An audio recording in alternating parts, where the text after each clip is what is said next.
네, 기재부가 지난주에 경제 동향을 발표했습니다. 기재부는 수출을 중심으로 경기 회복 조짐이 점차 확대되고 있다는 긍정적 인식을 드러냈습니다. 그러나 민간 소비 둔화와 건설 투자 부진 우려도 함께 밝혔지만 그 인식과 대응은 매우 안이합니다. 여러 지표가 경제 어려움을 보여주고 있습니다. 국내 경기 상황을 보여주는 경기 순환 시기에 따르면 10개 지표 중 7개가 하강 또는 둔화로 나타나고 있습니다. 이러한 상황에서 태형건설발 부동산 PF 위기가 건설업계는 물론 금융시스템과 경제 전반으로 확대될 것이라는 우려가 높아지고 있습니다. 부동산 PF는 착공 전 단계, 공사 단계, 준공 이후 단계마다 빚을 갚고 여기에 건설사가 보증을 서는 특성으로 경기 침체 장기화로 인한 건설사 부실이 우리 경제를 집어삼키는 위협 요소가 될 수 있습니다. 이미 문제가 된 태형건설의 경우 자기자본 대비 PF 보증 규모가 지난해 9월 말 기준 374%에 달합니다. 이와 같이 자기자본 대비 PF 보증 규모가 50%를 넘는 대형 건설사들이 여러 곳 있습니다.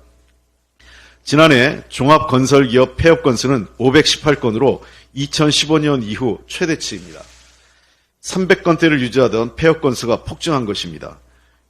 외부 감사를 받는 건설업체의 평균 부채 비율은 144.6%로 나타나 전체 외부 감사 기업의 부채 비율은 82.9%와 비교할 때 매우 높은 수준입니다. 2022년 기준 외부 감사를 받는 건설기업 중 절반 가까이가 영업이익으로 이자도 갚지 못하는 상태입니다. 소위 좀비 기업이라는 것이죠.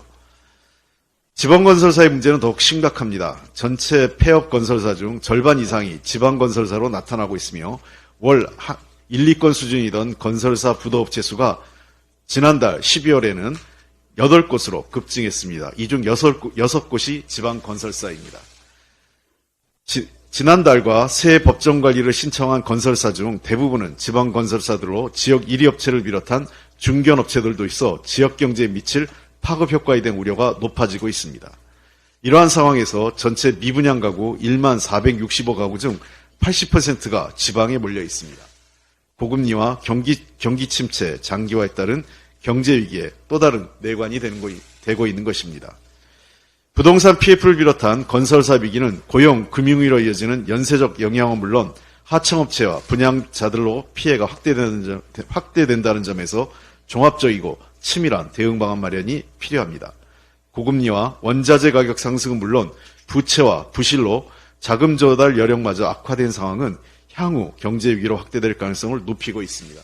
그러나 정부는 태형건설발 부동산 PF는 예외적 상황이며 큰 문제가 아니라는 매우 안이한 인식만 보이고 있습니다.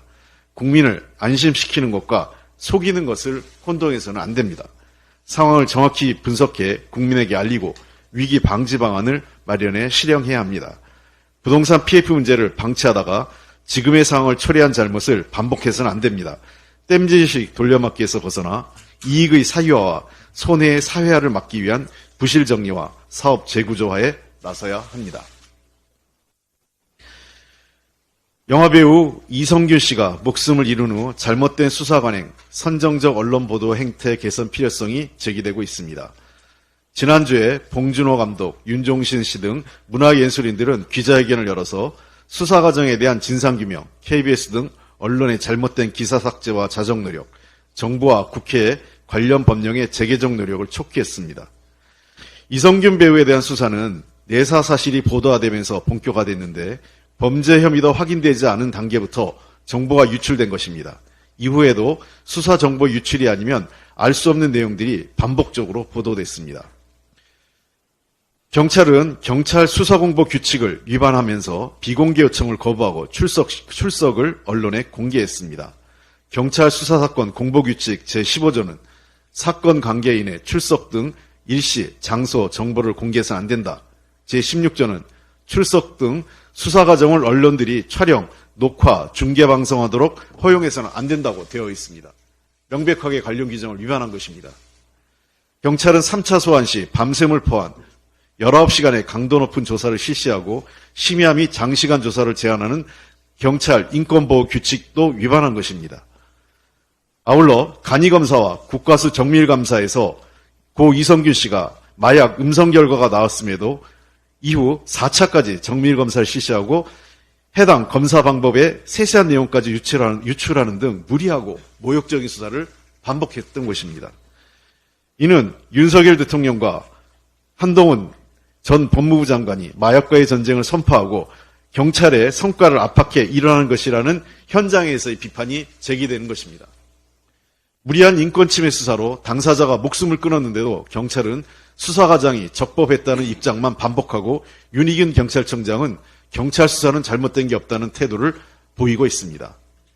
수사기관과 언론이 사실상 유착해 경찰이 유출한 정보를 선정적으로 보도한 언론의 책임도 가볍지 않습니다. 연예인이라는 이유로 인권보호와 무죄추정의 원칙이 무시된 여론재판식 보도가 쏟아진 것입니다. 수사 과정에서 KBS는 범죄와 연관성이 없는 당사자들의 통화 녹취 파일을 보도, 또한 이성균 배우가 혐의를 부인하고 있는 상황에서도 협박범들의 일방적인 주장과 진술에만 근거한 선정적인 보도를 이어갔습니다. 사망 이후에도 한국기자협회 윤리강령을 어긴 선정적 보도와 사실이 아닌 유서 내용까지 보도되어 남아있는 유가족에게 큰 고통을 주었습니다. 한국기자협회에게 요청합니다. 해당 기자들에 대한 윤리강령 여부를 기자협회가 심사해 주시기 바랍니다. 형법 제정 시부터 시행된 피의사실 공표 금지는 사실상 사문화되어 많은 피해자를 양산, 공표행위 입증이 어려울 뿐만 아니라 이 조항을 위반한 수사기관이 스스로 심판관이 되어 단 한 건도 기소되지 않았습니다. 좋은 연기로 사랑을 받았던 한 유명 배우의 죽음은 우리 사회의 수사와 보도가 이루어지는 방식과 내용을 성찰해야 한다는 물음을 던지고 있습니다. 피의사실 공표를 유출까지 확대하는 등 법 개정을 추진하고 인권수사 관련 규칙이 제대로 지켜지도록 제도 개선 방안을 모색해 이성균 배우와 같은 억울한 사례가 나오지 않도록 노력하겠습니다. 경찰은 반성과 함께 유가족에게 사과해야 합니다. 그리고 개선 대책 마련하십시오.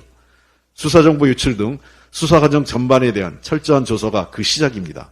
언론 또한 조회수 올리기 시기에 무분별한 흥미 위주 보도에 대한 자정 노력이 필요합니다. 잘못된 보도를 삭제하는 노력부터 시작하기 바랍니다.